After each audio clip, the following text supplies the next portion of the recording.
नमस्कार दोस्तों, कैसे हैं आप लोग। उम्मीद करता हूं अच्छे ही होंगे। तो पिछली वीडियो आपने देखी होगी जो मैंने सिलेबस के बारे में बताया था आपको, जो हिंदी का जो पाठ्यक्रम है उसके बारे में एक आपको महत्वपूर्ण जानकारी दी थी। तो उसमें मैंने बताया था आपको कि जो एक एक टॉपिक है, एक एक पाठ्य है, पाठ्यक्रम के अंदर जो जो अध्याय हैं उनके अंदर हम क्या क्या पढ़ने वाले हैं यहाँ पर। तो ये मेरी पाठ्यक्रम के अंतर्गत प्रथम अध्याय है। तो आपने जैसे बोर्ड पर दिख रहा होगा वर्णमाला, तो ये जो है हिंदी का बहुत अच्छा और बहुत विशिष्ट अध्याय है, क्योंकि इसे हम एक मूलभूत अध्याय कह सकते हैं या मूल कह सकते हैं हिंदी का। अगर आपने इस वर्णमाला को अच्छे से पढ़ लिया तो संधि, छंद आदि जो अन्य जो अध्याय हैं उनको बहुत अच्छे से कर पाएंगे। तो शुरुआत करते हैं वर्णमाला से। तो वर्णमाला में दो शब्द आपको दिख रहे होंगे, वर्ण है एक जमा माला। तो ये जो वर्ण शब्द है इसका हमें महत्व समझना है। वर्ण का मतलब क्या है, वर्ण का अर्थ क्या है, कहां का प्रयोग होता है, क्या मतलब है इसका। तो सबसे पहले समझेंगे कि वर्णों के व्यवस्थित क्रम को, जो वर्ण होते हैं हमारी भाषा में, हिंदी में या किसी भी भाषा के वर्ण होते हैं, उनके व्यवस्थित क्रम को हम क्या कहते हैं, वर्णमाला। जैसे अल्फाबेट आपने देखा होगा, जो ना सुना पढ़ा होगा। तो वर्णमाला में जो शब्द है वर्ण, ये होता है भाषा की सबसे छोटी लिखित लघुत्तम इकाई। भाषा की लिखित लघुत्तम इकाई को वर्ण कहते हैं। ठीक है, लघुत्तम इकाई क्या है, लिखित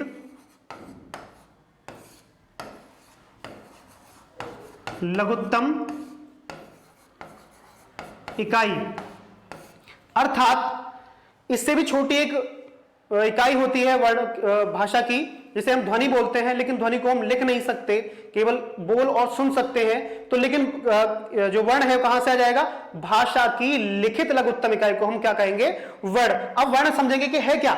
ठीक है, वर्ण में भी बहुत दिक्कतें रहती हैं, और अक्षर, वर्ण और अक्षर में दोनों में अंतर होता है। तो वर्ण और अक्षर क्या होगा, वर्ण पहले यहां पर पढ़ेंगे, हम समझेंगे, उसके बाद समझेंगे अक्षर। ठीक है, तो वर्ण सबसे पहले जानेंगे कि वर्ण क्या होता है। वर्ण में क्या करेंगे कि जो भाषा की लिखित लघुत्तम इकाई या जिसके खंड नहीं किया जा सकते, या जिसको तोड़ा नहीं जा सकता, जिसको विभाजित नहीं किया जा सकता, उसे हम क्या कहेंगे, वर्ण कहेंगे। जैसे हिंदी वर्णमाला में बहुत सारे वर्ण हैं जिनकी संख्या 52 है, आपको पता होगी। तो सबसे पहले जानेंगे कि वर्ण क्या है। जैसे कि क, ख, ग, ई, ई, उ, आ इत्यादि सभी वर्ण हैं। लेकिन अभी हमने परिभाषा बताई थी कि जिसके खंड नहीं किया जा सकते या जिसको तोड़ा नहीं जा सकता। तो तोड़ा नहीं जा सकता अर्थात स्वर तो अपने आप में पूर्ण होते हैं, स्वतंत्र होते हैं, लिखे पढ़े जा सकते हैं। लेकिन ये जो व्यंजन है, ध्यान रखेंगे, ये तो पता होगा कि ये व्यंजन है और ये स्वर है। तो व्यंजन क्या है, यहां पर हम इनको हलंत लगा देंगे यहां। ठीक है,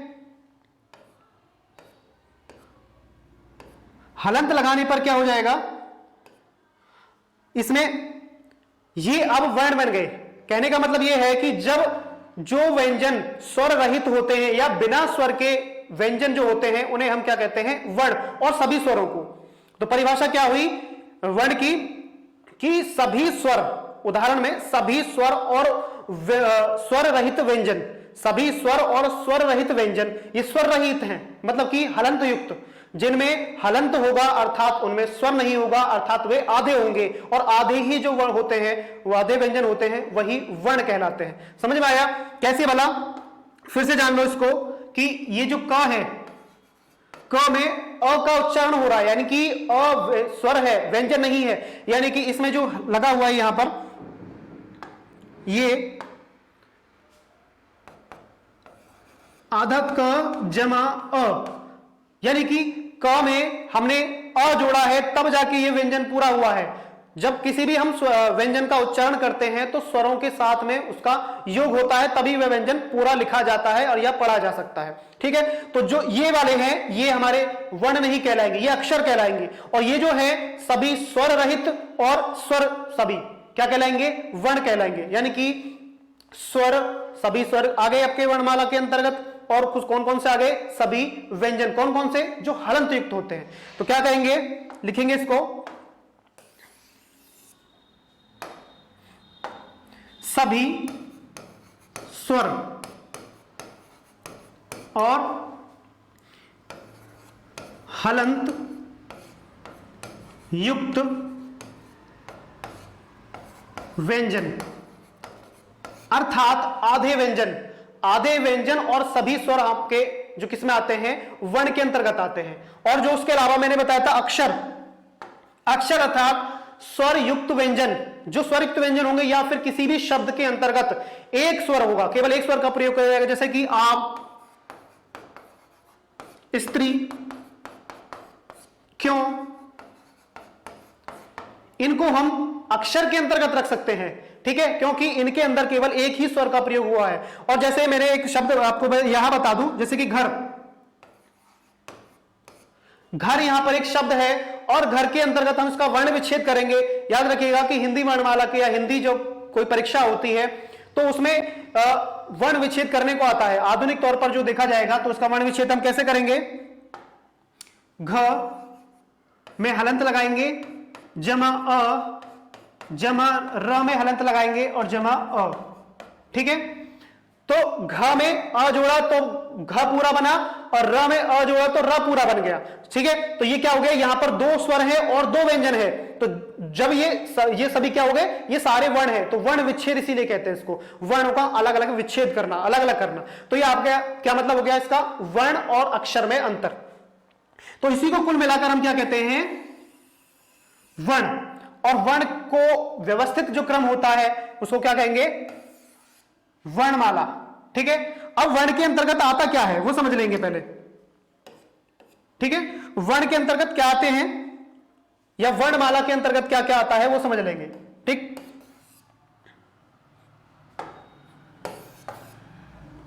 तो सबसे पहले देखेंगे स्वर आएंगे हमारे, क्यों आएंगे स्वर, जान लीजिए कि जो हिंदी वर्णमाला है विश्व की सभी वर्णमालाओं में बहुत ज्यादा वैज्ञानिकता लिए हुए है और उसका जो सारे जो क्रम है, वर्णों का रखा हुआ जो क्रम है बहुत ही व्यवस्थित है और वैज्ञानिक तौर पर रखा हुआ है। वो कैसे समझेंगे, देखो पहले सबसे पहले क्या आता है, स्वर हमने भी पढ़ा था कि जो है जो सभी स्वर होते हैं स्वतंत्र होते हैं, अभी मैंने थोड़ी देर पहले बताया था। तो इसको अच्छे से जान लेंगे कि जो वर्ण हिंदी वर्णमाला में जो वर्ण स्वतंत्र रूप से लिखे जाते हैं और स्वतंत्र रूप से बोले जाते हैं उन्हें हम क्या कहते हैं, स्वर कहते हैं। या फिर जो अपने किसी का सहारा न लें, यानी कि किसी के बिना सहयोग से स्वतंत्र रूप में लिखे पढ़े बोले जा सकते हैं, उन्हें क्या कहते हैं, हम स्वर कहते हैं। तो स्वर में क्या क्या आएगा हमारा, अ आ इ ई उ ऊ री ए आई ओ औ, ठीक है। ये सभी स्वर होते हैं। याद रखना परीक्षाओं में कंफ्यूजन होता है कि स्वरों की संख्या कितनी होती है, तो याद रखेंगे, भूलेंगे नहीं, केवल 11। कितने होती हैं, 11 यहां पर स्वर होते हैं। कुल मिलाकर 11 स्वर होते हैं हिंदी वर्णमाला में। किसी भी परीक्षा में पूछेंगे तो आप जो है कंफ्यूज ना होना, 13 नहीं लगाने हैं, वो मैं 13 नहीं होते हैं, क्यों नहीं होते हैं वो भी बताऊंगा। तो केवल कितने स्वर होते हैं, 11 संख्या याद रखेंगे। उसके भी बाद हम इसका जो दो हैं उनको लिख लेते हैं, अंग अह, ये भी इन दोनों को मिलाकर याद रखेंगे, कुछ किताबों में जो दिया हुआ है इन दोनों को मिलाकर 13 जो है स्वरों की संख्या बताई गई है, लेकिन वो गलत है। क्या होगा कि संख्या कितनी है स्वरों की, केवल 11। अब देखेंगे कैसे, पहले अब स्वरों का हम जो है वर्गीकरण कर लेते हैं। तो स्वरों का वर्गीकरण कैसे करेंगे, पहले सबसे पहले आएगा आपका ह्रस्व या मूल स्वर, मूल अथवा ह्रस्व स्वर। वे स्वर जो मूल होते हैं, मूल रूप में प्रयोग किए जाते हैं या मूल अवस्था में होते हैं या छोटे होते हैं। ह्रस्व का मतलब होता है छोटे, या फिर वे स्वर जो उच्चारण में कम समय लेते हैं, कम समय का जो है वहां प्रयोग किया जाता है, या एक मात्रा का प्रयोग किया जाए, एक मात्रा दो मात्रा का भी मैं बता दूंगा। तो इसमें कौन कौन से स्वर होंगे, अ ई उ री, ठीक है। तो अ ई उ री जो है ये आपके जो है कौन से हैं, ह्रस्व स्वर है। आप उच्चारण करके देखेंगे तो पता चल जाएगा, छोटा अ, छोटी ई, छोटा उ और री। छोटा री कैसे है, ये जो संस्कृत में इसका एक और दीर्घ होता है, उसका ये छोटा है, क्योंकि सब कुछ संस्कृत से ही आया है, तो ये भी संस्कृत से ही है, याद रखेंगे इसको। ठीक है, तो क्या है कि ये जो 4 स्वर होते हैं, ये मूल स्वर होते हैं और ह्रस्व स्वर होते हैं। याद रखेंगे, परीक्षा में सीधा सीधा प्रश्न आता है कि ह्रस्व स्वर कौन कौन से हैं या ह्रस्व स्वरों की संख्या कौन सी है। ठीक है, कभी कभी थोड़ा सा एक अच्छा लेवल बना देंगे, या फिर थोड़ा सा और डीपली जब पूछे तो जब परीक्षा में विकल्प 4 ना हो 3 हो तो 3 ही लगाएंगे। क्यों? क्योंकि वहां पर किसी विद्वान ने इसको जो ह्रस्व री है इसको स्वरों के अंतर्गत, मूल स्वरों के अंतर्गत नहीं रखा है, या फिर कह सकते हैं कि ह्रस्व स्वर के अंतर्गत नहीं रखा है। तो या तो 3 आएगा विकल्प में तो 3 लगाएंगे, और 4 आएगा तो 4 आएंगे लगाएंगे। ठीक है, अब आता है इसके अलावा दीर्घ स्वर।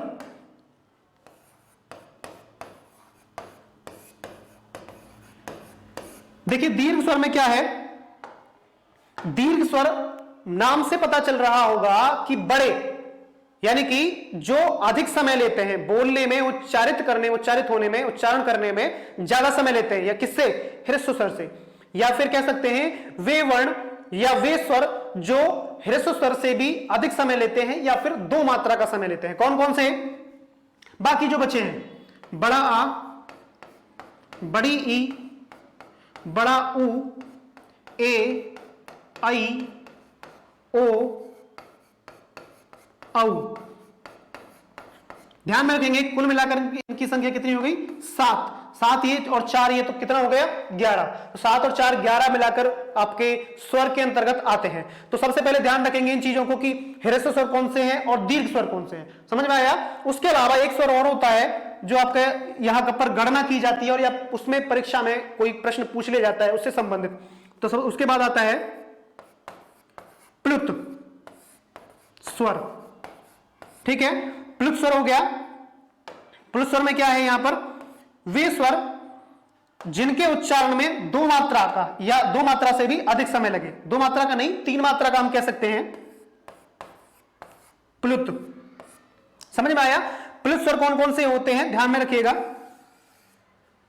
जब हम किसी का नाम पुकारते हैं या किसी शब्द को दीर्घ समय तक उच्चारित करते हैं तो वहां क्या होता है, प्लुत स्वर का प्रयोग किया जाता है।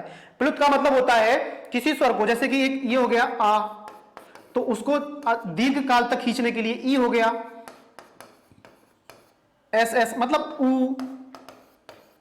जैसे आपने छोटे बच्चों की किताबें देखी होंगी, मैगजीन देखी होंगी, उसमें एस 333 टाइप में बना होता है, या मैगजीन में लिखा होता है धड़ाम, डिशुम, ढर, फर। ये जो होते हैं, जो पीछे जो एस 33 बना होता है उसको हम S3 नहीं बोलेंगे, हम गलत उच्चारण करेंगे उसका।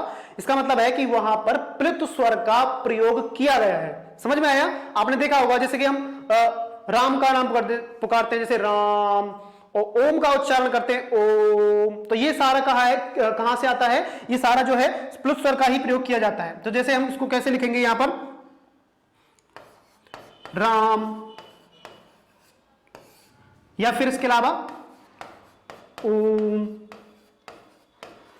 ठीक है, तो ये सारे क्या है, आपके प्लुत स्वर का प्रयोग होकर इन शब्दों को लिखा गया है या फिर उच्चारित किया जाता है। आपने घर में अपने छोटे भाई बहनों का या माता पिता का जो है पिताजी इस तरीके से उच्चारित करते हैं उनको, तो उसमें क्या होता है, दीर्घ स्वर का प्लुत स्वर का प्रयोग किया जाता है।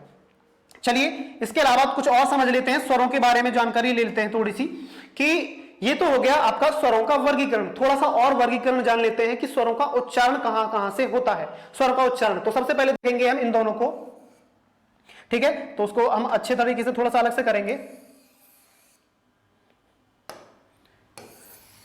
क्योंकि ये जो परीक्षाओं में पूछे जाना लगा है कि इनका स्वरों का उच्चारण कहां कहां से होता है और कैसे कैसे होता है, तो जान लेते हैं थोड़ा सा। तो ये जो दोनों स्वर हैं, ध्यान रखिएगा, ये दोनों स्वर कंठ से बोले जाते हैं। कहां से? कंठ से इनका उच्चारण होगा अ आ। आप उच्चारित करके देखेंगे। देखिए एक चीज मैं बता देता रहूं आपको कि जो वर्णमाला है, हिंदी वर्णमाला, केवल आपको समझनी है, रटनी नहीं है, समझनी है, ध्यान से समझनी है।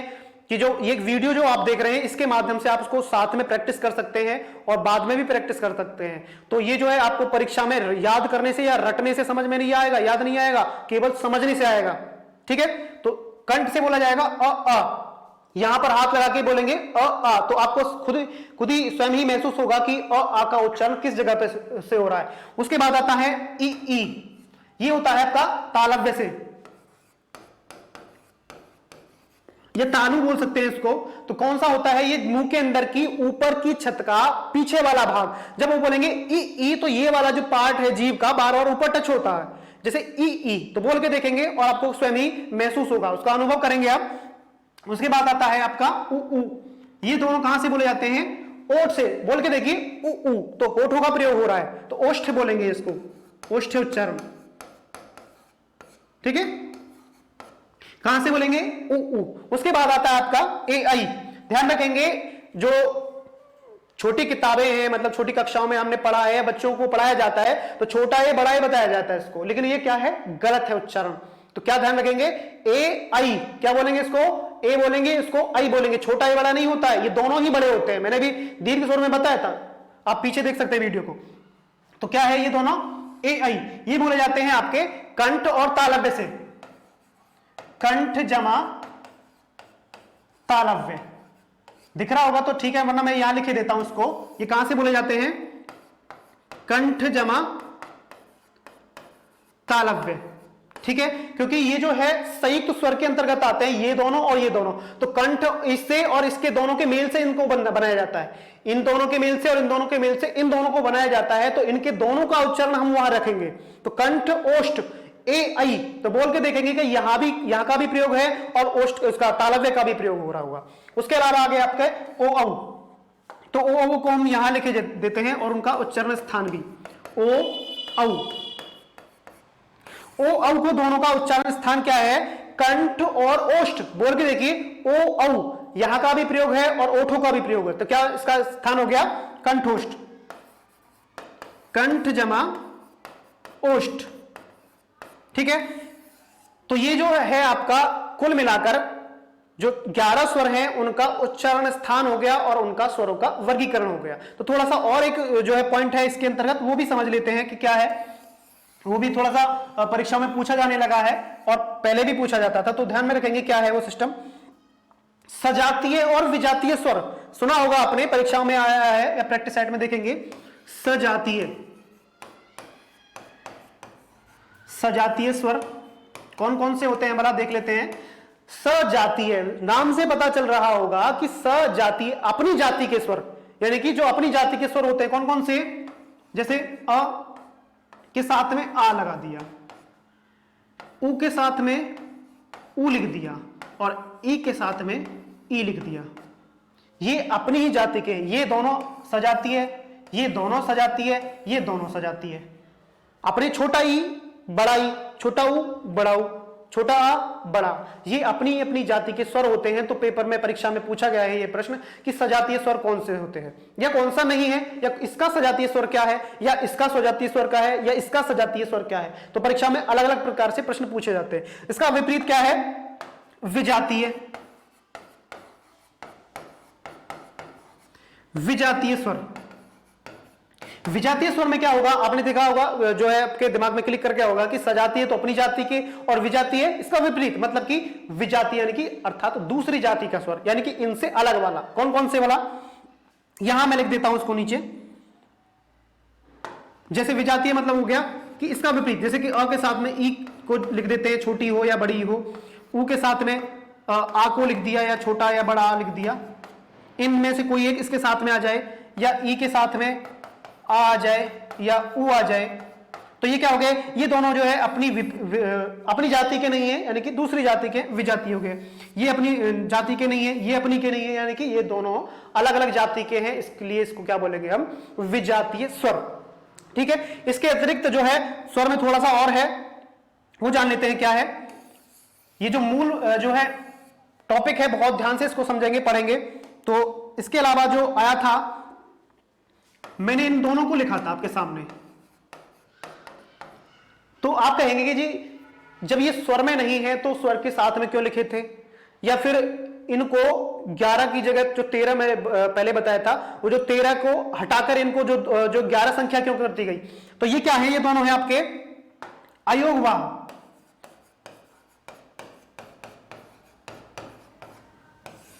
तो ये दोनों क्या है? अयोगवा। नाम से पता चल रहा होगा, अयोगवा, बिना योग के वहन करने वाले, योग नहीं है और फिर भी वहन करते हैं किसके साथ? स्वरों के साथ में, व्यंजन के साथ में। समझ में आया? तो अयोगवा इनके नाम से है, इसलिए ये स्वर के साथ में नहीं है, नहीं है, नहीं है। याद रखेंगे इसलिए नहीं है क्योंकि ये जो है पूर्ण स्वर भी नहीं है और पूर्ण व्यंजन भी नहीं है, क्योंकि ये जो है, ध्यान में रखेंगे, ये और ये हमेशा सदैव स्वरों के बाद में ही प्रयोग किए जाएंगे।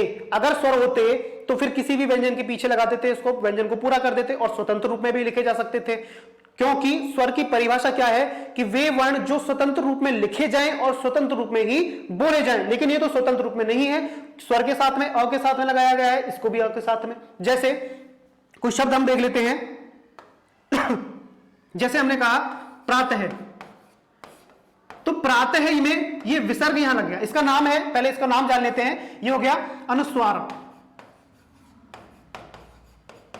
और ये विसर्ग। परीक्षा में पूछा गया है अनुस्वार कौन सा है, विसर्ग कौन सा है, किस शब्द में विसर्ग का प्रयोग हुआ है, किस शब्द में अनुस्वार का प्रयोग हुआ है, कौन से शब्द, कौन से वर्ण अयोगवा के अंतर्गत आते हैं, कई तरीके से पूछा गया है। तो ये क्या है, जैसे मैंने अभी बताया कि प्रातः है, प्रातः में जो विसर्ग का यहां पर प्रयोग हुआ है, तो ये देखो ध्यान से समझना इस चीज को कि जो त है, त के बाद में अ लगा है, त के बाद में क्या है, यहां पर अ आया है, तो अ के बाद में इसका हमने प्रयोग किया है ऐसे। तो ध्यान रखेंगे कि जब इसका हमने इस स्वर के बाद में प्रयोग किया है तो स्वर कैसे है, स्वर के अंतर्गत नहीं आएगा और ना ही ये आएगा। ये भी स्वर जब जोड़ा जाएगा, व्यंजन में स्वर जोड़ा जाएगा, उसके बाद इसका प्रयोग होगा, ऐसे ही इसका होगा। तो इसलिए ये अयोग है, बिना योग के हैं और फिर भी वहन करते हैं, तो क्या कहलाएंगे? अयोगवा। ठीक है, तो ये तो हो गई सामान्य जानकारी और थोड़ी सी विस्तृत भी थी जो इसके आपके स्वरों के अंतर्गत थी। तो स्वर का जो है ये वर्गीकरण हुआ। अब जानते हैं हम व्यंजन। तो स्वर की परिभाषा आपने जानी होगी कि वे वर्ण जो स्वतंत्र रूप में लिखे जाते हैं और स्वतंत्र रूप में बोले जाते हैं, उन्हें हम क्या कहते हैं? स्वर कहा जाता है। ठीक है, तो स्वरों की संख्या कितनी थी? 11, जिनमें मूल और ह्रस्व स्वर थे 4 और दीर्घ थे 7।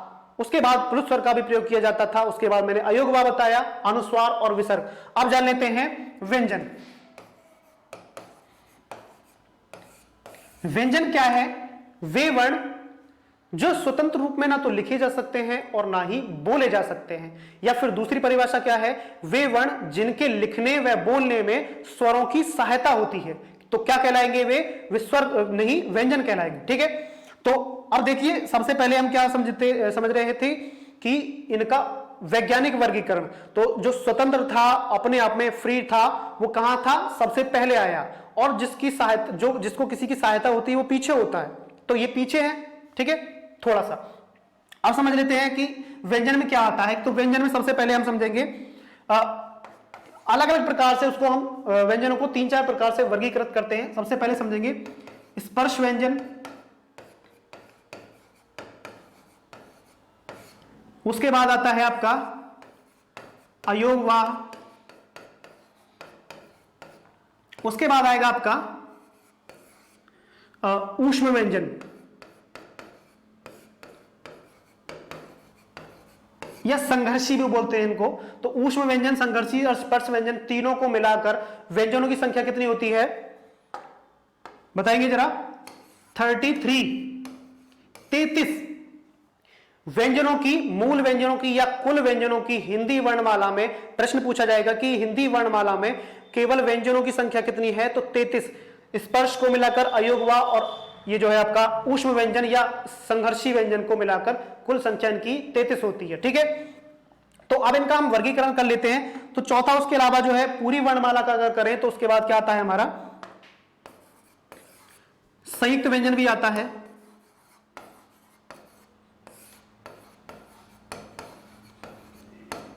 संयुक्त व्यंजन को मिलाकर, तो संयुक्त व्यंजन ये यहां पर 4 होते हैं हिंदी वर्णमाला में। 4 संयुक्त व्यंजनों को स्थान दिया गया है। उसके अतिरिक्त भी बहुत सारे जो है संयुक्त व्यंजन हम बनाते हैं और प्रयोग भी करते हैं। तो कुल मिलाकर जो अभी हमने 11 स्वर पढ़े थे, उसके बाद 2 अयोगवा, 25 हो गए, 4 ये और 4 ये। तो कुल मिलाकर ये हमारे कितने होते हैं? 52। 52 हिंदी वर्णमाला में वर्ण होते हैं परीक्षाओं में, यह प्रश्न भी पूछा गया है। तो अब इनका हम एक क्रम से, व्यवस्था से इनका वर्गीकरण करते हैं। तो सबसे पहले हम क्या पढ़ेंगे, स्पर्श व्यंजन। ठीक है, तो हेडिंग लिखते हैं हम सबसे पहले स्पर्श व्यंजन।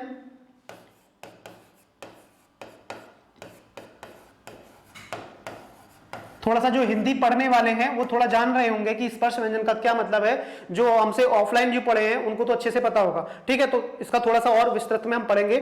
स्पर्श व्यंजन, स्पर्श का मतलब होता है छूना, टच करना।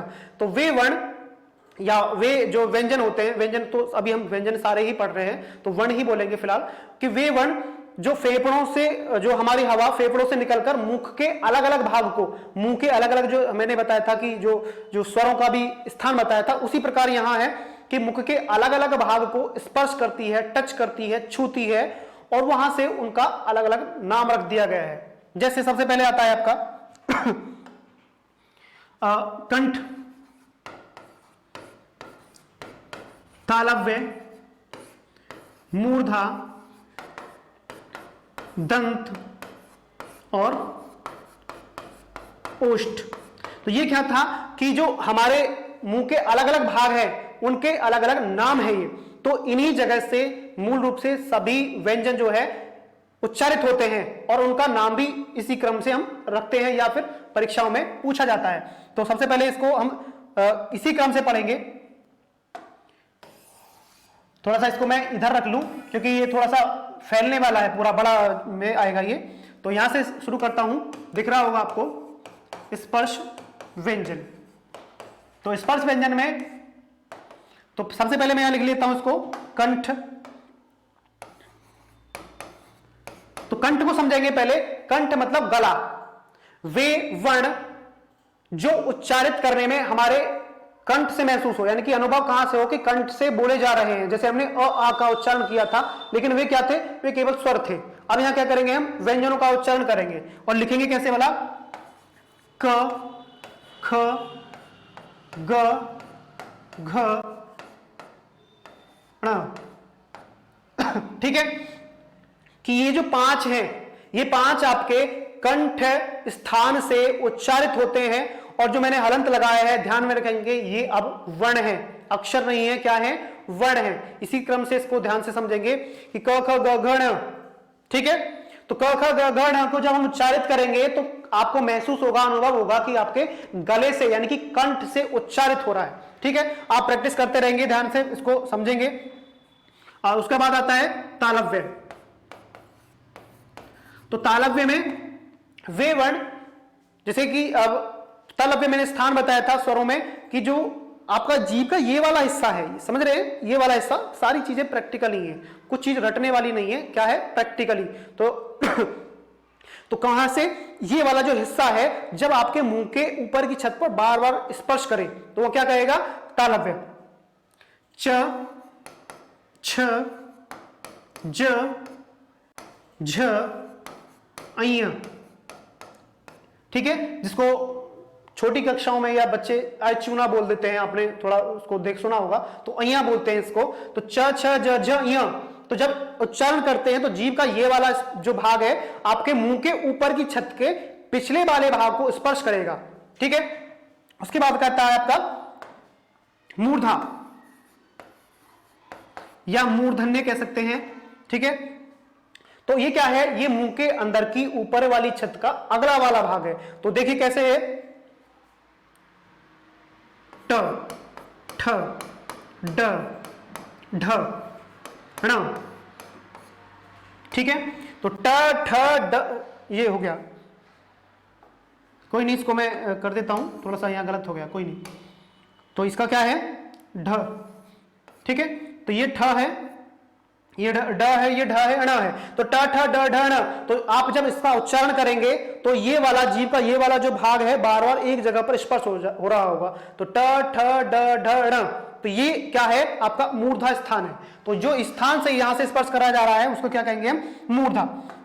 अगला क्या है आपका, कंठ, तालव्य, मूर्धन्य, दंत। तो दंत वर्ण से मुझे लग रहा है इससे इंक से आपको दिख नहीं रहा है, तो इसको चेंज कर देते हैं। दंत में वे वर्ण जो आपके दंत का स्पर्श कर रहा है। जीभ कहां स्पर्श करेगी? स्पर्श करेगी दांत से।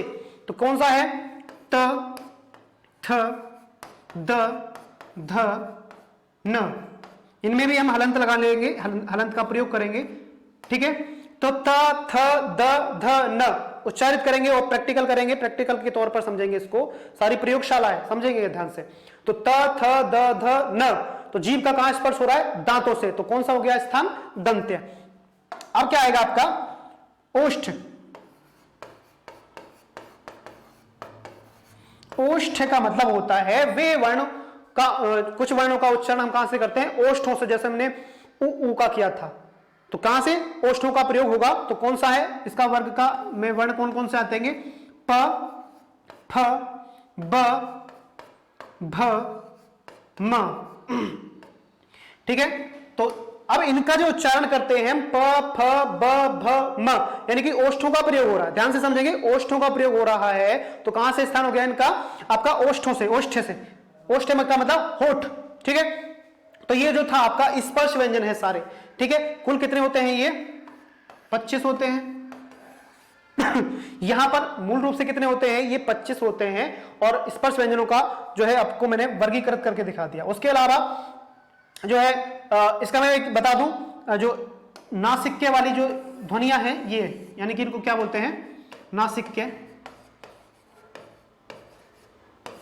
ये जो पॉइंट है ये मुझे बाद में बताना था, लेकिन जो लिखा हुआ है कोई दिक्कत नहीं है, यही मैं बता देता हूं। ये जो 5 है पंचमाक्षर, पंचमाक्षर मतलब 1 2 3 4 5, सारे अपने वर्ग के 5वें हैं। ठीक है, सारे अपने वर्ग के 5वें हैं, तो इसको हम क्या बोलेंगे? पंचमाक्षर।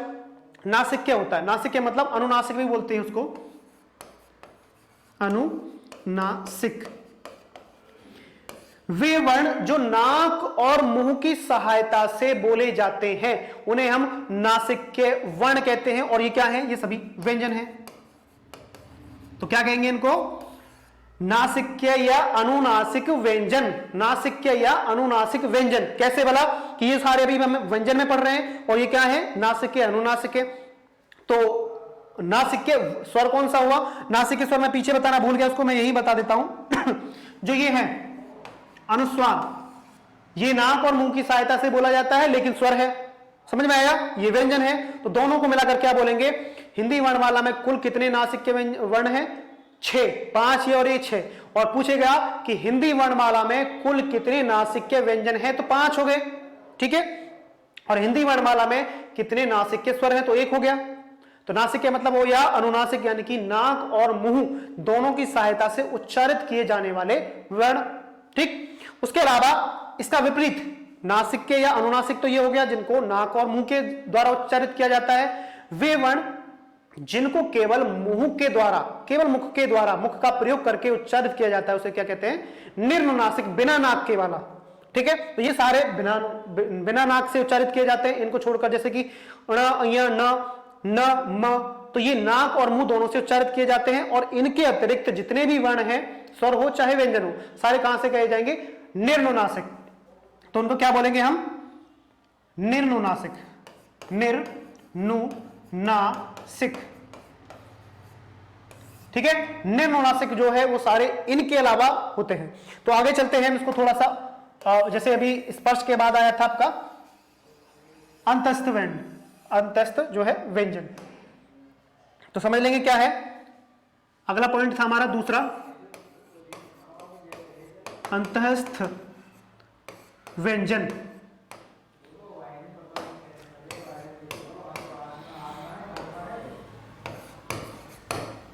अंतस्थ व्यंजन में क्या होगा कि अभी हमने स्पर्श व्यंजनों का, जैसे अभी हमने जानकारी ली थी कि स्पर्श व्यंजन जो है वो आपके अलग अलग स्थान है उनका, तो अलग अलग स्थान था। तो एक थोड़ा सा उसमें एक जो है पॉइंट छूट गया कि क, च, ट, त, प, ये अपने अपने वर्ग के थे, प्रथम वर्ग, तो इनको वर्ग नाम रख दिया गया था। क वर्ग, च वर्ग, तो च वर्ग मैंने यहां लिख दिया है वर्ग, गलतियां हो रही हैं, कोई नहीं, ट वर्ग, त वर्ग, क वर्ग, ठीक है।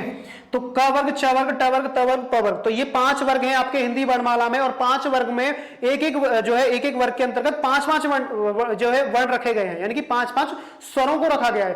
तो परीक्षाओं में कई बार प्रश्न पूछा गया है कि च वर्ग से कौन सा वर्ण नहीं है, प वर्ग से या क वर्ग से कौन सा वर्ण नहीं है, या ये वर्ण जैसे ज वर्ग दिया जाता है, ज किस वर्ग का है, ट जो है छ है, छ किस वर्ग का है। तो इस प्रकार से परीक्षाओं में प्रश्न पूछे गए हैं कि च वर्ग, ट वर्ग, त वर्ग, प वर्ग। तो ये कुल मिलाकर हिंदी वर्णमाला में 5 वर्ग हैं, और पांचों में एक एक वर्ग के अंतर्गत 5-5 व्यंजनों को रखा गया है, ठीक। चलिए आगे आते हैं, तो इसको समझ लेते हैं कि अंतःस्थ व्यंजन क्या है। तो हम वहीं पहुंचते हैं फिर से कि अंतःस्थ व्यंजन का मतलब होता है कि वे वर्ण, जैसे अभी अपने स्पर्श व्यंजन पढ़ा, उनका एक निश्चित स्थान है उच्चारण करने का एक निश्चित स्थान है, लेकिन इनका नहीं है, क्योंकि ये जो है उनके किसी ना किसी स्थान, जैसे 2 स्थान से कंठ तालव्य, उनके बीच में से जो स्थान है वहां कहीं ना कहीं से वो उच्चारित किया जाते हैं। तो ये अंतःस्थ व्यंजन केवल 4 हैं, य, र, ल और व। ये आपके क्या है, अंतःस्थ व्यंजन है, यानी कि इनका उच्चारण केवल जो है, इनको भी हम यहां पर हलंत लगा लेते हैं, य, र, ल, व। ये 4 जो है आपके अंतःस्थ व्यंजन है, और इनका जो निश्चित स्थान नहीं है, जैसे उनका कंठ तालव्य, मूर्धन्य, दंतोष्ठ जो था उनका निश्चित स्थान था, इनका निश्चित नहीं है, तो इसको क्या कहेंगे, अंतःस्थ, यानी कि बीच का स्थान से उच्चारित होते हैं, ठीक है।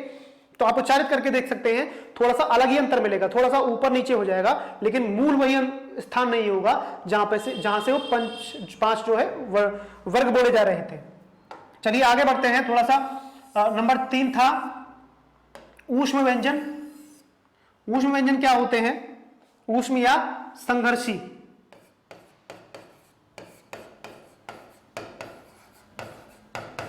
ऊष्म या संघर्षी व्यंजन। ऊष्म या संघर्षी व्यंजन में क्या होगा कि जिनके उच्चारण में मुख के अंदर घर्षण या रगड़ पैदा होगी, तो उसमें वहां से ऊष्मा उत्पन्न होती है। तो ये केवल 4 होते हैं, कौन कौन से, श, श, स, ह। ध्यान रखेंगे, इन चारों का अलग अलग उच्चारण स्थान है, और मैं लिखवाऊंगा, ये वाला जो है परीक्षा में पूछा जा चुका है कि इस श का उच्चारण स्थान क्या है, और बोलने का तरीका भी अलग है। समझेंगे कि अब तक हम क्या करते हैं, इनको परीक्षाओं में या छोटी छोटी बच्चे जैसे कक्षाओं में बताया जाता है, तीनों का उच्चारण एक जैसा ही करते हैं, क्योंकि वो जो है जैसा बताया जाता है ऐसा ही करेंगे। लेकिन अब जिसे ध्यान रखेंगे, मैं इसका प्रैक्टिकल करके भी दिखाऊंगा और उच्चारित करके भी दिखाऊंगा कि कहां कहां से और कैसे बोले जाते हैं, ठीक है। तो सबसे पहले इनका उच्चारण स्थान समझ लेते हैं कि स्थान कौन से है।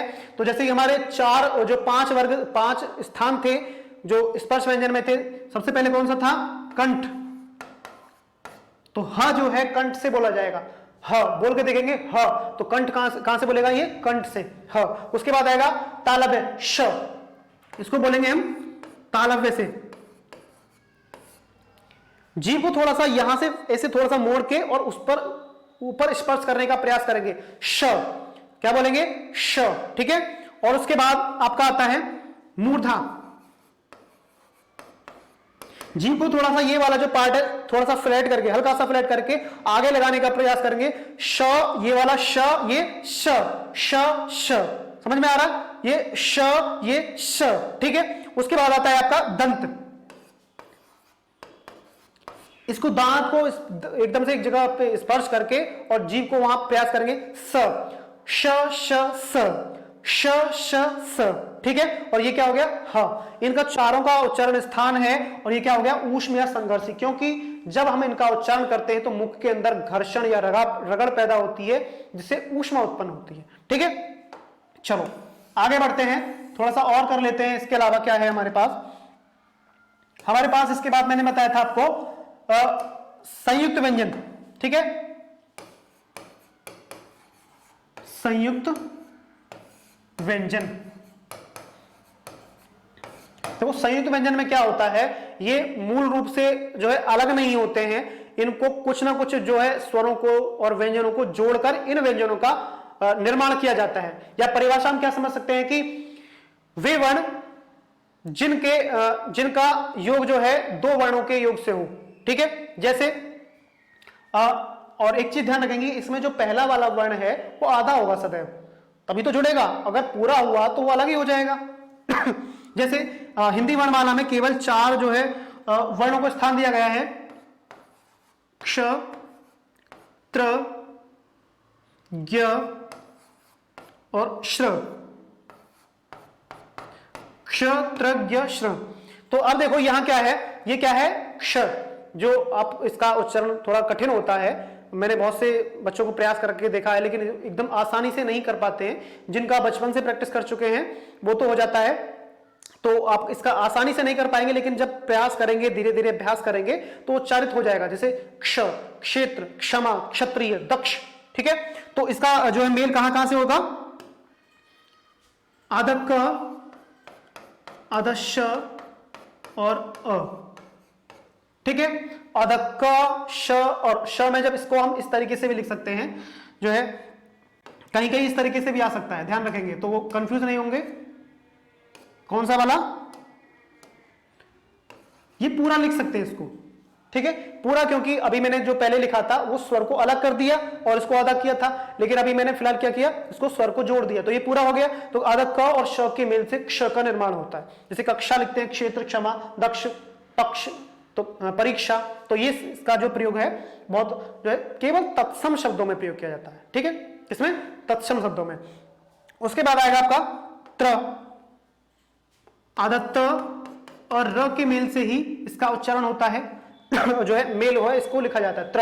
आपने देखा होगा परीक्षाओं में, और जो है इसका भी वो पूछ लिया जाता है, यहां से केवल जो ज्यादातर यहां से पूछा जाता है कि त्र जो है क्ष है वो किन किन वर्णों के योग से बना जाता है या बनाया जाता है। इसमें कई सारे प्रश्न बनेंगे, मैं आपको भी बता दूंगा। तो आप देखेंगे आगे अगले वाला जो है ज्ञ, इसका ज, अय और इसके, हाँ इसी को रहने देंगे, यहां से इसको अलग कर लेंगे तो स्वर अलग हो जाएगा, ज और अय। तो इसका उच्चारण क्या है, देखो मैं लिख के दिखा रहा हूं, तो उसको उच्चारित करेंगे तो इसका मूल जो है शुद्ध उच्चारण होगा। कैसे होगा, अद ज, य के ऊपर अनुस्वार ज्य, क्या उच्चारण इसका, ज्य, लेकिन ये गलत है, ध्यान रखेंगे। ये क्या है, ये जो लिखा हुआ है केवल इसका उच्चारण ऐसे होगा, लेकिन लिखा हुआ शुद्ध नहीं है, ये क्या है, गलत है। लेकिन इसको हम क्या करेंगे, इसको केवल उच्चारित करने के जो है सुविधा के हिसाब से इसको हमने लिखा गया है, क्या है, ज्य। शुद्ध क्या है इसका, ज जमा अय, तो ज्य हो गया। लेकिन हम क्या बोलते हैं, जो है इसको क्या करेंगे, ज्ञ बोलते हैं, विज्ञान, लेकिन शुद्ध क्या है, ज्ञ, विज्ञान, विज्ञानी, ठीक है, ज्ञानी। तो कोई नहीं, जो अब चल रहा है आधुनिक तौर पर हम उसी का प्रयोग करेंगे, लेकिन एक बात जान लो कि इसको क्या करेंगे, क्या शुद्ध उच्चारण है, ज्ञ है। उसके बाद आता है आपका श्र, तो इसमें क्या है मेल, आदश और र। आदश और र के मेल से श्र का निर्माण होता है, ठीक है। तो ये जो परीक्षाओं में कई बार पूछा गया है यहां से कि ज्ञ का या त्र का या क्ष का या श्र का जो है किस किस वर्ण से मेल होता है, क्या मेल से बनाया जाता है। और परीक्षा में क्या प्रश्न है यहां से कि क्ष का हिंदी शब्दकोश में, वर्णमाला में नहीं, ध्यान रखेंगे, हिंदी शब्दकोश में क्ष का स्थान किस व्यंजन के या किस वर्ण के बाद आता है। तो विकल्प मैंने लिखे हैं यहां पर, देखो कैसे कौन कौन से, ह हो गया,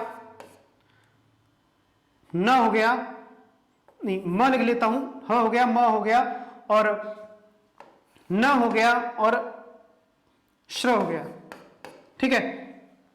तो ये जो 4 विकल्प हैं, और प्रश्न क्या है कि हिंदी वर्णमाला, हिंदी शब्दकोश में, डिक्शनरी हिंदी शब्दकोश में क्ष का स्थान किस व्यंजन के बाद आता है।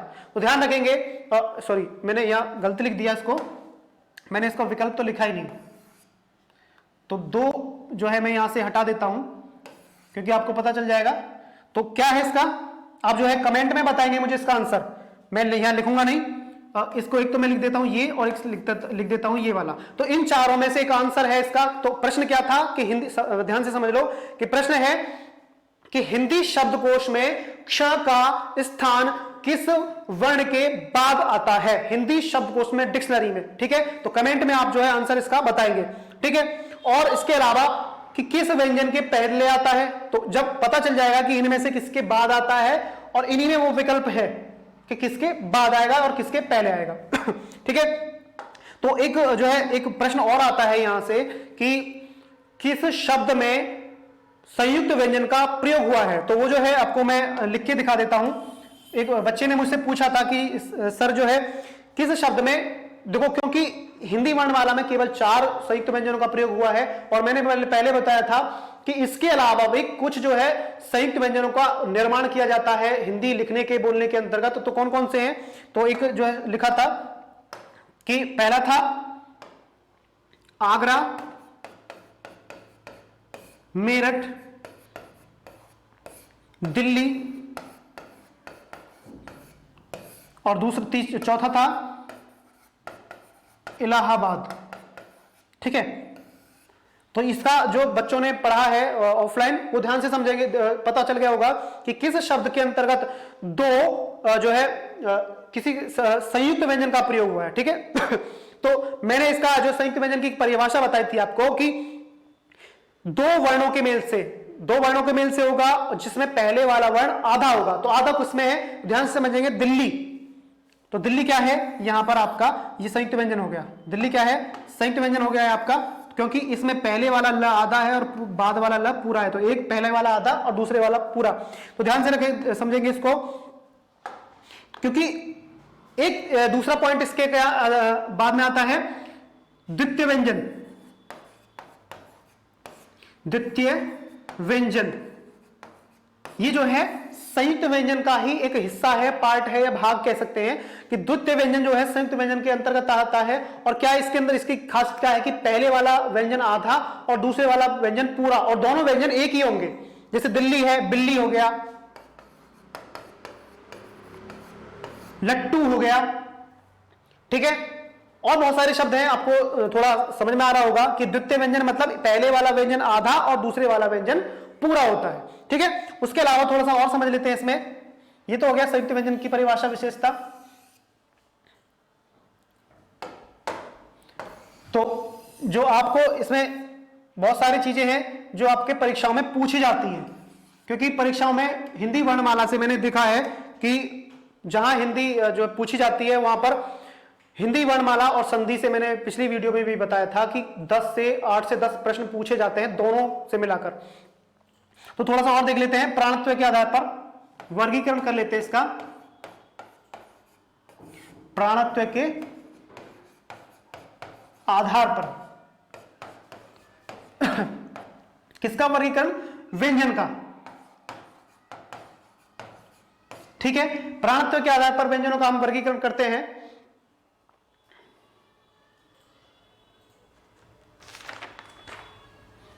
तो यहां पर हमारे जो है 2 इसके वर्ग होते हैं। नंबर 1 है इसमें अल्प प्राण और दूसरा है महाप्राण। तो वे वर्ण जिनका प्राण से पहले समझ लीजिए जो है प्राण क्या है। प्राण में जो आप जिन व्यंजनों का उच्चारण करेंगे या स्वरों का उच्चारण करेंगे, या मूल से परिभाषा क्या है, मूलभूत परिभाषा क्या है इसकी, वे वर्ण जिनके उच्चारण में मुख से हवा, प्राण मतलब हवा अधिक निकले, वो क्या कहलाएंगे, महाप्राण। ठीक है, और जिनके उच्चारण में हवा मुख से कम निकले वो क्या कहलाएंगे, अल्प प्राण। अल्प प्राण और महाप्राण में यही अंतर होता है कि जिनके उच्चारण में मुख से अधिक हवा निकले महाप्राण, और जिनके उच्चारण में मुख से कम हवा निकले वो क्या कहलाएंगे, अल्प प्राण। तो इनकी संख्या मैं अभी बता देता हूं आपको। तो सबसे पहले अल्प प्राण में क्या आता है, सभी स्वर आते हैं, सभी स्वर आ जाते हैं यहां पर। सभी स्वरों का मतलब 11 स्वर लिखेंगे केवल यहां पर। कौन कौन से, सभी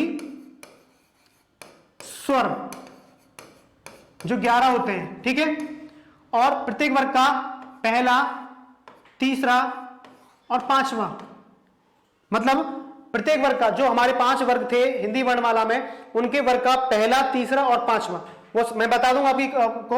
उसके बाद आता है आपका अनुस्वार भी आता है यहां पर अल्प प्राण के अंतर्गत। और उसके अलावा आता है आपका अंतस्थ व्यंजन जो होते हैं, यानी कि चारों यर अलग है। कौन कौन से, य, र, ल, व। ये कौन कौन से हैं? आपके अल्प प्राण है। सभी स्वर अनुस्वार वृत्तीय वर्ग का पहला, तीसरा, पांचवा और अंतस्थ व्यंजन। जैसे सभी स्वरों का हम उच्चारण करते हैं तो अ, आ, ई, आप जो है प्रैक्टिकल करके, मतलब पहले मैं बता चुका हूं कि प्रयोगशाला के तौर पर इसको समझेंगे तो अ, आ, ई तो मुख से हवा निकलेगी नहीं, ठीक है। उसी प्रकार अंग बोलेंगे, य, र, ल, व बोलेंगे तो भी उच्चारण जो है करते समय मुख से कम हवा निकलेगी, बहुत मामूली के बराबर। और प्रत्येक वर्ग का पहला, तीसरा, पांचवा जैसे कि समझेंगे। अब पांचवा वर्ग ले लेते हैं। यहां पर पांचवा वर्ग कौन सा है? प, फ, ब, भ, म। प, फ, ब, भ, म। तो ध्यान से समझेंगे इसको। अल्प प्राण महाप्राण में अंतर क्या है कि जब बोलेंगे प, फ, ब, भ, म, तो जो ये वाले हैं पहला, तीसरा, पांचवा, पहला, तीसरा, पांचवा, यानी कि प्रत्येक वर्ग का पहले, तीसरा, पांचवा जब उच्चारित करेंगे तो मुख से बहुत ही कम हवा निकलेगी। समझ में आया? तो उसको क्या बोलेंगे हम? अल्प प्राण। और बाकी जो होते हैं यानी कि दूसरा और चौथा, वो क्या कहां जाएंगे? आपके महाप्राण के अंतर्गत आ जाएंगे। जैसे उसके अलावा कुछ और भी है इसके अंतर्गत। तो क्या है इसमें? सबसे पहले देख लेते हैं इस चीज को। मैंने ये बता दिया आपको अंतर। और उसके अलावा आपका आता है महाप्राण। महाप्राण में देखिए ध्यान से समझिएगा, जिनके उच्चारण में मुख से अधिक हवा निकले। जैसे अभी मैंने बताया प, फ, ब, भ, म, तो पहला, तीसरा और पांचवा जो था अल्प प्राण हो गए और दूसरा, चौथा कौन सा हो गया? महाप्राण। तो सबसे पहले इसमें आएगा विसर्ग। जब बोलते हैं विसर्ग अह, तो मुख से ज्यादा हवा निकली तो क्या हुआ? महाप्राण। और उसके अलावा प्रत्येक वर्ग का दूसरा हो गया और चौथा हो गया। और उसके बाद में श, श, स, ह, ये चारों भी जो है ऊष्म व्यंजन हो गए। ऊष्म व्यंजन भी आपके महाप्राण के अंतर्गत ही आते हैं। समझ में आया कि जो सभी स्वर अनुस्वार प्रत्येक वर्ग का पहला, तीसरा, पांचवा और अयोग जो है अंतस्थ व्यंजन यानी कि य, र, ल, व सभी होते हैं अल्प प्राण। और उसके अतिरिक्त जो बचे हैं कौन कौन से? जो विसर्ग बचा है वो, और प्रत्येक वर्ग का दूसरा, चौथा और ऊष्म व्यंजन सभी आते हैं आपके महाप्राण के अंतर्गत, ठीक है। उसके अलावा थोड़ा सा और है इसमें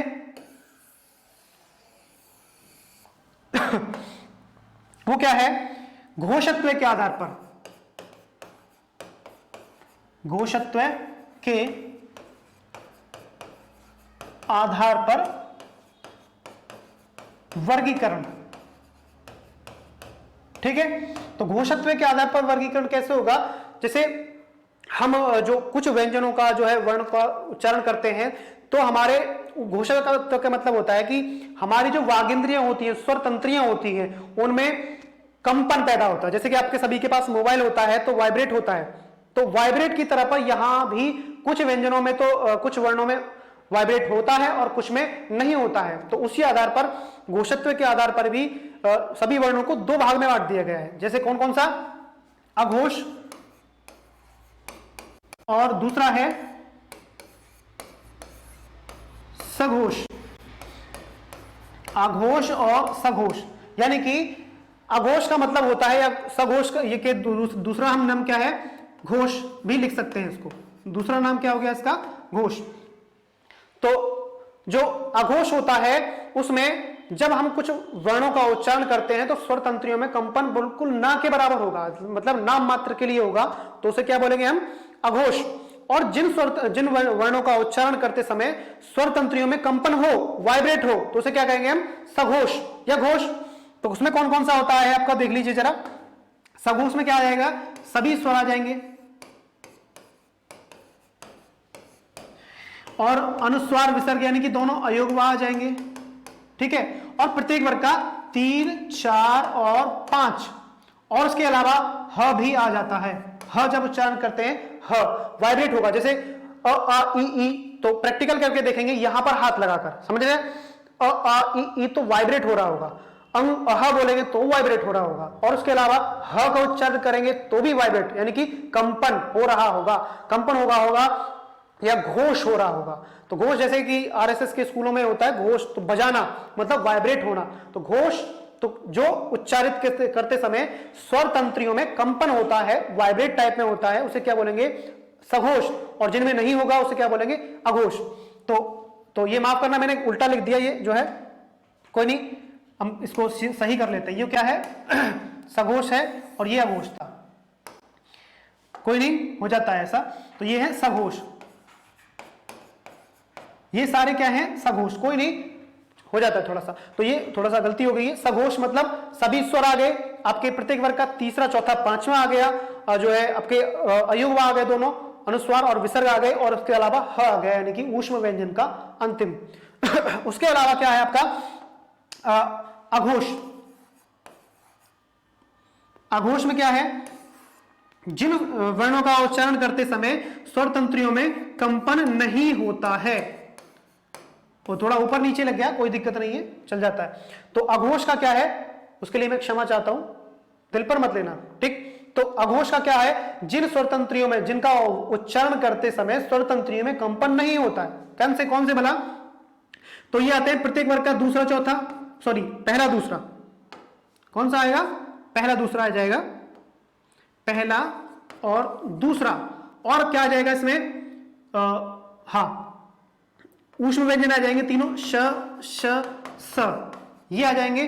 और जो था यहां पर, ये ध्यान रखेंगे, ये वाला जो था इसमें दो, चार और रह गए हैं। कौन से? य, र, ल, व, य, र, ल, व, ये चारों भी आपके ऊष्म जो है, जो घर्षण पैदा करते हैं, यानी कि सघोष में आएंगे। और ये क्या है? चार, ये यहां पर ये दो प्रत्येक वर्ग का पहला, दूसरा, यानी कि जैसे क, ख, च, छ, ट, ठ, त, थ, प, फ, ये प्रत्येक वर्ग के पहले, दूसरे जो आएंगे आपके अघोष में आएंगे, यानी कि इनके उच्चारण में स्वर तंत्रियों में कंपन नहीं होगा। और बाकी जो हैं ग, घ, ण, ये वाले कहां हैं? प, फ, ब, भ, म, ये कौन से होते हैं? ये होते हैं सारे तीसरा, चौथा, पांचवा जो होता है, सभी होते हैं सघोष। तो जब उच्चारण करेंगे और समझेंगे कैसे? प, फ, तो यहां से समझेंगे प, फ, ब, भ, म। तो जब इन तीनों को बोलेंगे तो यहां पर हमारे वाइब्रेट यानी कि कंपन पैदा होगा, लेकिन जब इनको बोलेंगे तो बहुत ही, इनके तुलना में बहुत ही कम होगा। जैसे प, फ, ब, भ, म। तो जब इनका उच्चारण करेंगे तो पहला, तीसरा, चौथा, पांचवा, तो क्या होगा? कंपन अधिक होगा, यानी कि सघोष होगा। और जहां कंपन कम होगा, यानी कि अघोष होगा। तो श, स में भी नहीं होगा, यानी कि य, र, ल, व बोलेंगे तो होगा। तो कहां पहुंच जाएंगे? वहां पर, ठीक है। तो इसको हम कैसे लिख लेंगे? सभी स्वर अयुग्मवाह, तीसरा, चौथा, पांचवा, ह और य, र, ल, व, ये कहां आ जाएंगे? आपके सघोष में। और उसके अलावा अघोष में कौन कौन सा आ जाएगा? पहला, दूसरा और तीनों श, ठीक है। चलिए उसके अलावा थोड़ा सा और जान लेते हैं जो परीक्षाओं में के से संबंधित है, वो पूछा गया है, ठीक है। कौन कौन से हैं वाला?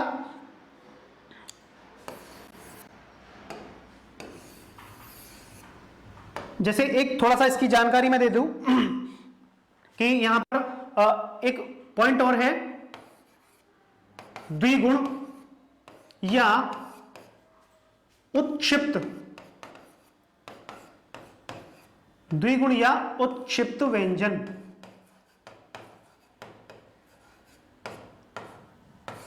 द्विगुण या उत्क्षिप्त व्यंजन मतलब, उत्क्षिप्त का मतलब होता है फेंकना, द्विगुण मतलब होता है दो गुण लिए हुए।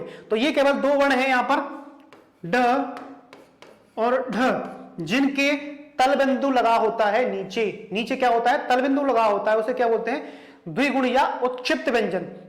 ये उन व्यंजन से अलग है और इनकी विशेषता क्या है कि इनका प्रयोग कभी भी किसी भी शब्द के शुरुआत में नहीं होगा, या तो शब्द के बीच में आ जाए या बाद में आ जाए, लेकिन शब्द के शुरू में कभी भी इन वर्णों का प्रयोग नहीं होगा। तो कौन से कहलाएंगे ये? द्विगुण या उत्क्षिप्त व्यंजन, ठीक है।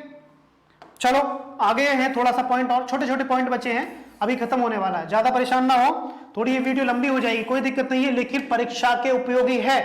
यहां से 4, 5, 6, 7 तक प्रश्न पूछे जाते हैं, समझ में आ रहा है? जो प्रश्न पर जो है प्रश्न पत्र बड़ा होता है परीक्षाओं में, वहां से जो है यहां से बहुत सारे प्रश्न जो है लिए जाते हैं। चलिए, उसके अलावा आता है जो है र होता है, र को हम बोलते हैं प्रकंपित या लुंठित। र को क्या बोलते हैं? प्रकंपित या लुंठित। र तो प्रकंपित हो गया और लुंठित भी, तो इसका नाम क्या है? प्रकंपित या लुंठित। उसके बाद आता है आपका ल, इसको बोलते हैं पार्श्विक। ये प्रकंपित या लुंठित ध्वनि है र, और पार्श्विक क्या है? आपकी जो है ल है, पार्श्विक ध्वनि। उसके अलावा आते हैं आपके विदेशज। विदेशज जो होते हैं उनमें क्या आता है आपका? आगत या ग्रहित ध्वनियां। आगत या ग्रहित ध्वनियां होती हैं, मतलब जो बाहर से आई हुई हैं और हमने ग्रहण कर ली हैं। देखिए, हिंदी की एक बहुत खास विशेषता यह है कि यह किसी भी भाषा में मिल जाती है और किसी भी भाषा को ग्रहण कर लेती है। तो यह विशेषता है इसकी कमजोरी नहीं है, क्योंकि अगर ये गुण खत्म हो जाए कि दूसरे का जो आया हुआ है वो ग्रहण ना करे, तो ये हिंदी खत्म हो जाएगी, जैसे कि संस्कृत हो चुकी थी। समझ में आया? तो ये ग्रहण करने की खासियत है कि हिंदी भाषा में बहुत सारे विदेशी शब्दों का प्रयोग किया जाता है, हम लोग करते हैं। तो देशज में, विदेशज में क्या आता है? कुछ वर्ण है यहां पर, जैसे कि ये है आपका क, ख, ग, ज, फ। तो इसमें कौन कौन सा आएगा? ये जो है 5 अलग है, थोड़ा सा अब जान लेंगे कि ऐसे अलग है। और हाँ, ज, तो यहां मैंने लगा दिया इनको, ये वाला दिख रहा होगा, तल बिंदु या नुक्ता इसको बोलते हैं। फारसी में क्या बोलेंगे इसको? नुक्ता, और हिंदी में क्या बोलेंगे? तल बिंदु। तो ये क्या है कि जब ये जो है जो 5 हैं, ध्यान से समझेंगे, ये 5 क्या हैं? फारसी वाले हैं। ये 5 क्या हैं? फारसी हैं। तो फारसी में क्या होगा? ये बाहर से, यानी कि उर्दू वाले जो शब्द हैं उनका उच्चारण होता है भाषा में, हिंदी में प्रयोग किया जाता है, जैसे कि क, ख, ग, ज, फ। ठीक है, तो क, ख, ग, ज, फ से अलग है। ये क्या है? क, ख, ग, ज, फ। ये घर्षण वाले हैं, बहुत ज्यादा इसमें ऊष्मा उत्पन्न होती है, घर्षण वाले होते हैं। इसके अलावा आता है आपका एक, ये देखा होगा आपने, अर्धचंद्रबिंदी टाइप में जो होता है, गांव और डॉक्टर के ऊपर लिखा होता है। तो डॉक्टर के ऊपर जो लिखा होगा, गांव में नहीं होगा, माफ करना, तो क्या होगा? डॉक्टर के ऊपर लिखा होगा, तो क्या है? ये अंग्रेजी वाला है, ये आपका अंग्रेजी वाला। आगत या ग्रहित ध्वनियां कौन सी हैं? परीक्षाओं में कई बार ये वाला भी पॉइंट पूछा गया है। तो आगत ग्रहित ध्वनियां कौन कौन सी हो गई? ये वाले 5 और ये अंग्रेजी वाला। समझ में आ रहा है? ये वाला। ठीक है, टोटल मिलाकर कुल कितने हो गए? ये 6 हो गए। चलिए आगे बढ़ते हैं, थोड़ा सा और बचा है, 1-2 पॉइंट, फिर ये फिनिश हो जाएगा। कहां गया? उधर चला गया, चलो कोई नहीं। जैसे मान लीजिए आपके सामने लिखा हो शुद्ध, बुद्ध, ठीक है, या मेरा नाम है जैसे प्रमोद। जैसे चलिए पहले इन्हीं को बता देता हूं कि इनमें जो है कंफ्यूज रहते हैं कि इनका उच्चारण जो है आप शुद्ध कर लेते हैं, लेकिन जो है अगर पूछा जाए कि बुद्ध के अंतर्गत, अच्छा बुद्ध 2 बार लिख गया, चलिए कोई नहीं, इसको हम दूसरा कर लेते हैं, यहां कर लेते हैं शुद्ध। ठीक है, तो यहां पर क्या है कि आपको उच्चारण सही कर लोगे, लेकिन अगर पूछे कि इस बुद्ध शब्द में द आधा है या ध आधा है, ठीक है, तो कौन सा है? समझेंगे कि द आधा है और ध पूरा है। जैसे उच्चारण करेंगे बुद्ध, तो ध बाद में उच्चारित हो रहा है, अर्थात वह पूरा है, उसमें अ का उच्चारण हो रहा है, जैसे कि बुद्ध, शुद्ध। ठीक, तो यहां क्या है? द आधा है, जैसे कि यूपी बोर्ड की किताबों में शब्द जो है इसी प्रकार से आते हैं, लेकिन एनसीईआरटी या जो है एनसीईआरटी या दिल्ली बोर्ड में जो होते हैं वो उनको कैसे लिखा जाता है? शु आधा द और ध, ब आधा द और ध, इस प्रकार से शब्दों को लिखा जाता है कि बच्चों को कठिन ना हो, उच्चारित करने में क्या हो, कठिनाई ना हो। तो प्रमोद में जैसे कि आपको दिख रहा है प पूरा दिख रहा है, लेकिन क्या है वो आधा है। प्र उच्चारित करके देखिए प्र, तो र पूरा बोल रहा है, यानी कि र पूरा बोल रहा है, यानी कि उसमें वो आधा क्या है फिर प, जैसे कि आधा प और र, यानी कि आप समझेंगे र अगर आधा होता तो रेफ बनके यहां पहुंच जाता। रेफ जानते, चलिए रेफ भी बता देता हूं। रेफ, रेफ क्या होता है, जब कोई र आधा हो, ठीक है, जैसे कि कर्म, तो कर्म को हमने ऐसे लिखा क आधा र, सॉरी क आधा कर लेंगे क को, जमा र आधा, और ये म कहां आ गया, ये आधा म और आधा अ, सॉरी पूरा अ। तो कर्म को वर्ण विच्छेद हमने ऐसे कर दिया, तो क में अ जोड़ेंगे तो पूरा हो जाएगा, लेकिन र के आगे कोई स्वर नहीं है जो इसे पूरा कर सके। स्वर का काम क्या होता है कि जब स्वर आगे पीछे हो किसी आधे व्यंजन के आगे तो उसको जोड़ देता है, संधि में अच्छे से समझ में आएगा, वो मैं बता दूंगा आपको। और म के बाद में जो है ये अ है, ये भी पूरा हो गया। लेकिन र क्या है, र को क्या कहां ले जाएंगे, क्योंकि इसके आगे, चूंकि इसके आगे कोई स्वर नहीं है, तो ये क्या करेगा क को हम क्या बनेंगे, क पूरा लिख दिया, म भी हमने पूरा लिख दिया। लेकिन जब र आधा होता है और उसके आगे कोई स्वर नहीं होता है, व्यंजन होता है, तो उसको हम क्या कर देते हैं, इस तरह लिख देते हैं, और इसी को हम क्या कहते हैं, रेफ। ठीक है, तो रेफ होगा। तो मैं यहां आ रहा था, यहां चल रहे थे हम लोग कि यदि र आधा होता तो वो रेफ बन जाता, लेकिन यहां क्या है, ये प में र जुड़ा हुआ है जो कि पूरा है। इसी प्रकार यहां पर भी ये द आधा है और ध पूरा है। समझ में आया।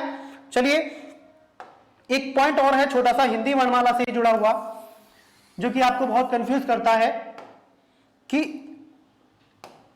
ये वाला जो वर्ण लिखा हुआ है या अक्षर लिखा हुआ है ये क्या है। ठीक है, तो कुछ लोग बोलेंगे ध है, नहीं जी घ है, ठीक है, नहीं जी द है। तो जिन्होंने पढ़ा होगा वो तो जान सकते हैं कि ये क्या है, लेकिन इनमें से ये कुछ भी नहीं है। याद रखेंगे ये क्या है, इनमें से नहीं है। क्या है, जब इनमें से नहीं तो कहां है, और आपको जो है हिंदी वर्णमाला में भी देखने को नहीं मिला, फिर कहां से आया है। तो इसका जो है ये भी संयुक्त व्यंजन है, ध्यान रखेंगे। ये भी दो वर्णों को मिलाकर बनाया गया है। मैंने पहले बताया था कि हिंदी वर्णमाला में केवल 4 संयुक्त व्यंजनों को स्थान है, उसके अलावा भी हम कुछ संयुक्त व्यंजनों का प्रयोग करते हैं, जैसे दिल्ली का मैंने बताया। तो ये क्या है, आधा द जमा य, जैसे हमने विद्यालय, विद्या, विद्यार्थी, गद्य, पद्य, तो उच्चारण क्या है, आधा द य, द्य, क्या होगा, द्य। तो ये आधा द और ये मिलाकर तो क्या होगा, इसका उच्चारण क्या हो गया, द्य। तो ये भी एक संयुक्त व्यंजन हो गया। जैसे कि एनसीईआरटी की किताबों में लिखा होता है विद्या, इस प्रकार से लिखा होता है एनसीईआरटी किताबों में, तो वो समझ लेंगे आपको। ऐसे हलंत लगा होगा जो कि बच्चों को आसानी हो लिखने, पढ़ने, बोलने में, सुनने में। ठीक है, सुनने में तो खैर सभी जैसा है, ठीक है, लेकिन ये क्या है आपका पूर्ण रूप से संयुक्त व्यंजन है। ठीक, तो ये भी प्रयोग किया जाता है। चलिए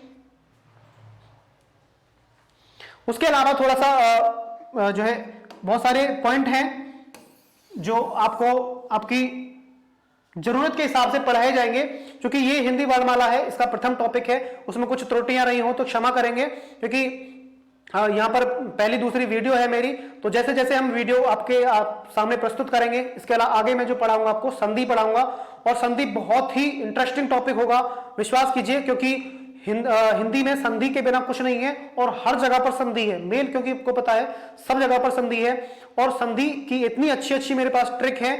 थोड़ा सा यहाँ पर वर्णमाला आपको ध्यान से समझ लेंगे, थोड़ी सी त्रुटियां हो गई हैं, उसके लिए कोई दिक्कत नहीं है, लेकिन समझ में बहुत अच्छे से आएगा। और संधि के आपका जो वीडियो आएंगी, विश्वास मानिए कि बहुत बहुत जो है आपके लिए लाभदायक होंगी, क्योंकि संधि और वर्णमाला दो ऐसे टॉपिक हैं कि आपको पढ़ने में बहुत इंटरेस्ट आएगा और परीक्षाओं में अत्यधिक यहां से प्रश्न पूछे जाते हैं। तब तक के लिए नमस्कार।